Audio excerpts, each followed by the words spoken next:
Howdy guys, welcome back to another one.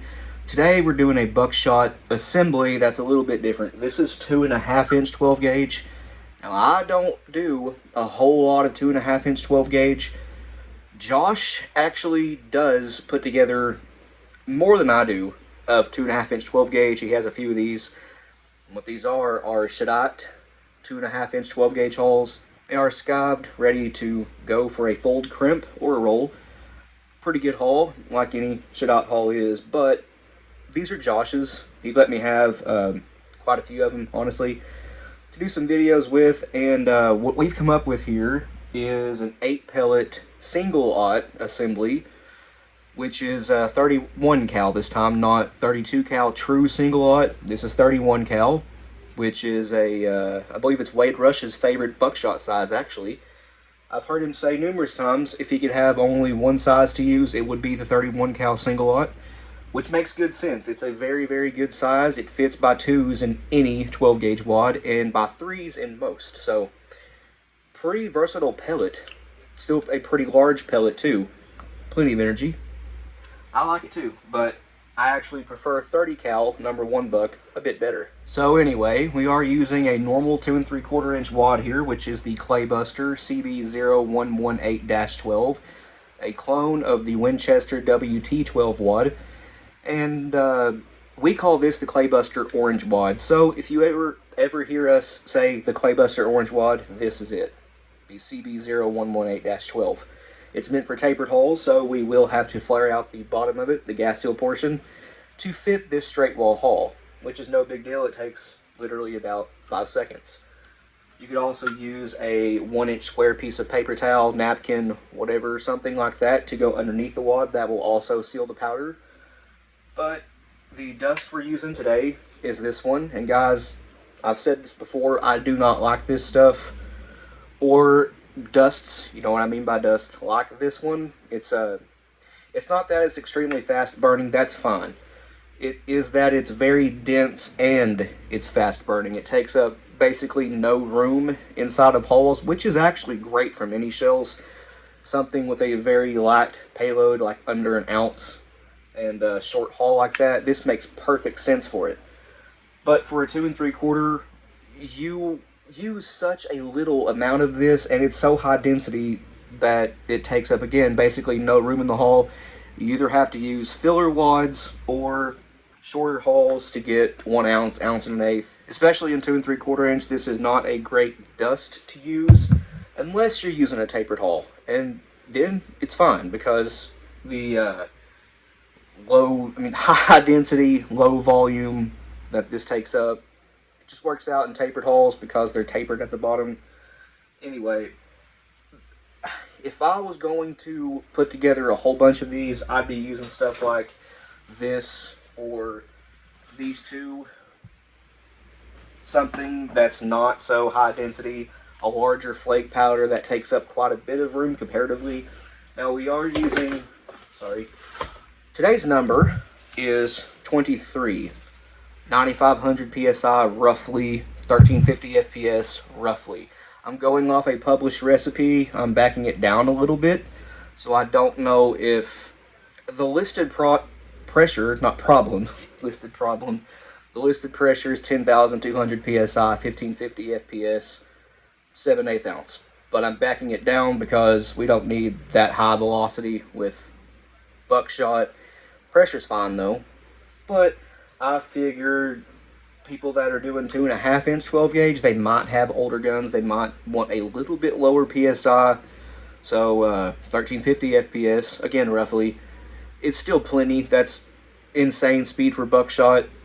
Not really, but kinda. And 9,500 PSI is plenty low enough for older guns. So that's what I'm running with. Again, today's number of the day is 23. We are using buffer, BSB, which is my favorite. 8 pellets of 31 cal. We're stacking these by 2s.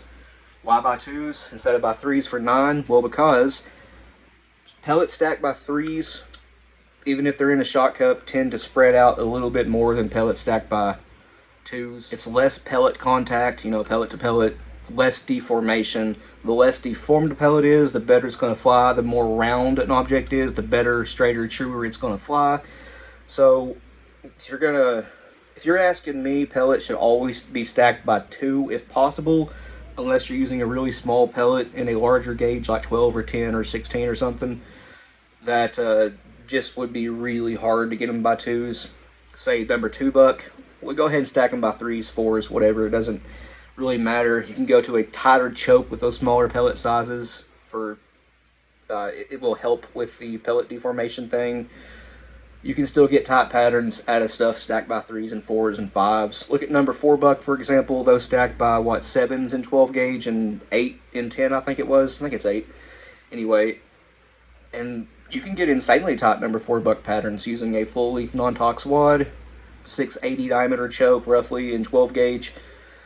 Pretty good pattern, so there are things you can do to help with that, but still 2 pellets stacked by 2s is always the way to go, in my opinion. I'd skip the whole 9 pellet thing and go to 8 or 10. Like I said in a previous video, I'd rather have a baseball size pattern at 20 yards than a 2-foot pattern at 25. So anyways, last thing here, a 12 gauge overshot card. Just one little thin section of it. You don't need the overshot card, but since this is a buckshot, the overshot card will tremendously help with a good uniform crimp. But again, you don't need it. And this will have buffer in it, so the better the crimp, the better. Anyway, let's move on, shall we? Okay, so the dust is in here, and as you can see, that's a pretty high charge number for this stuff. And still, the level of it in there, the volume barely clears that base wad. That base wad in these is roughly the same height as the brass, the 10mm brass heads. It's just barely clearing it. So stack height on this with that wad, as you can see, that is perfect for a fold crimp, and that's how little room this stuff takes up. Which actually, in this case, this being at such a high density, low volume dust, works out great. So like I was saying earlier, this being a tapered wad, needle nose pliers, just flare it out. Again, it only takes a few seconds to do. I'm already halfway done, and we're done right there. And as you can see, it is in a skirt shape now, and that's what you need for a proper seal in these straight wall holes. Always like to flare it out just a little bit too much, that way I know it's a really good seal. Push that down, and ready for pellets. Again, you could also use a 1-inch square paper towel, napkin, whatever it may be, to help seal that. I just drop these in, give them a shake until they're by 2s, and that's got it right there. They're gonna spill if I try to show you. But buffer, vibrate that down in place.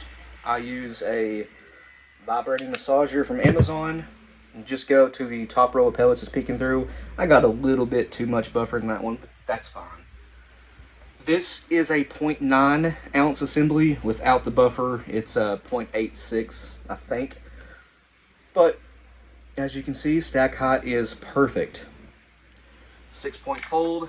Now, this being a 2.5-inch shell, the Lee Lodahl here has problems getting enough pre-crimp. This one is actually spaced too far back on my dresser. The arms of the press, I think you can see it right there. It bottoms out before the press actually stops. The final crimp tube rests against this. Over here, I have it about 1/2 inch scooted farther towards me. This one right here, I do have the final crimp tube trimmed off 1/4 inch to do 2.5 inch shells.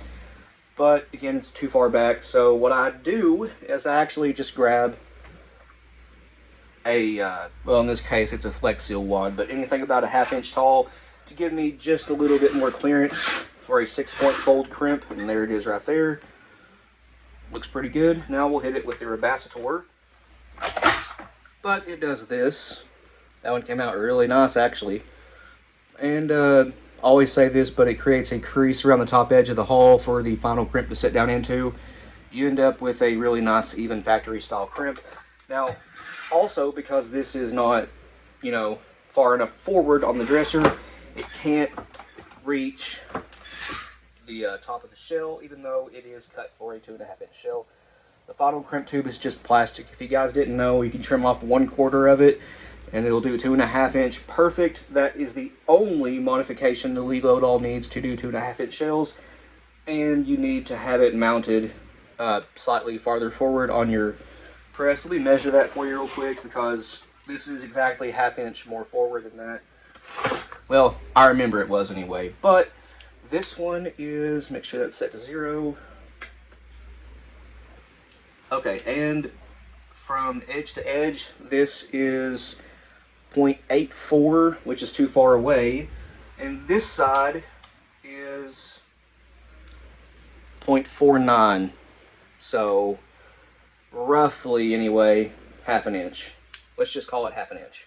In case that was confusing to anyone, because it was to me, to do 2.5 inch, you need to trim off 1/4 inch of your final crimp tube of your press, which is easy, it's plastic, and have your press mounted 1/2 inch away from the edge of your bench, and it'll do it just fine.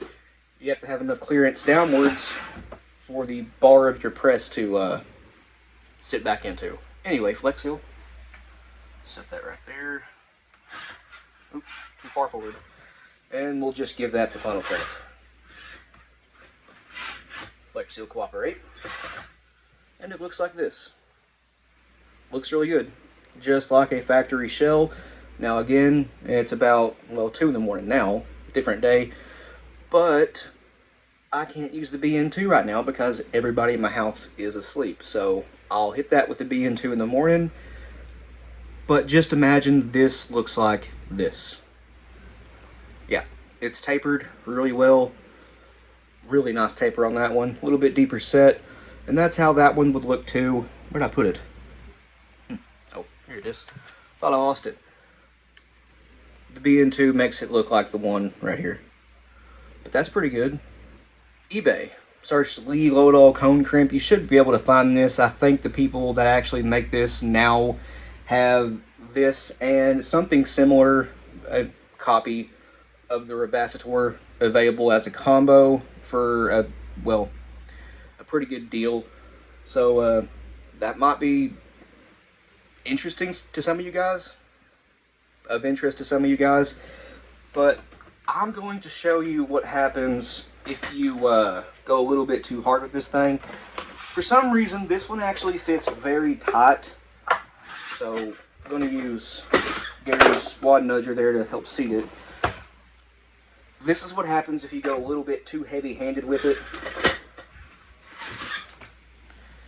Yeah, that steps down to about the diameter of like a 20 gauge shell now, and it made the crimp really ugly. But it is cone shaped now. Yeah, that'll feed in your guns, but at the cost of a really ugly shell. Although I suppose the looks of the shell doesn't matter at all. As long as it patterns well and feeds, that's all that matters. I wonder what happens if you hit that with a BN2. I guess I'll find out tomorrow morning. Just for the sake of the video, let's go even further. This is to go even further beyond. You crush the shell. That is a ugly crimp. Now it won't feed. There ain't a crimp finisher on this planet that will fix that. But you know what will fix it? Pliers. These count. Just squeeze it until it's somewhat flat again. Doing this in real time, so we'll see how long it takes. I think I just broke my handles. It straightened it out enough to chamber, I guess. You are not pliers. Oh well. Get out of here. Now that's a good looking shell. It was ruined anyway, so why not just smash it to pieces? Anyways, guys, there was an 8 pellet assembly of 31 cal 2.5 inch 12 gauge, about 1350 FPS. I'd imagine this would have patterned really well. If you don't know, 8 pellets of double aught inside of that same wad in 2 3/4 inch through even a regular full choke tends to pattern pretty dang well at 40 yards. I'd imagine this is no different. It's a smaller pellet size, shorter haul, but very, very similar assembly. So I'd imagine it would pattern really well too. That's destroyed. Please like and subscribe. We always appreciate that. If you have any questions or comments, leave them down in the comment section below and we'll get back to you. And if you want to, go check out our Patreon. A link to that will be in the description below, along with a link to our Instagram, Rumble, and merch store. But other than that, you guys take it easy, and we'll see you in the next one.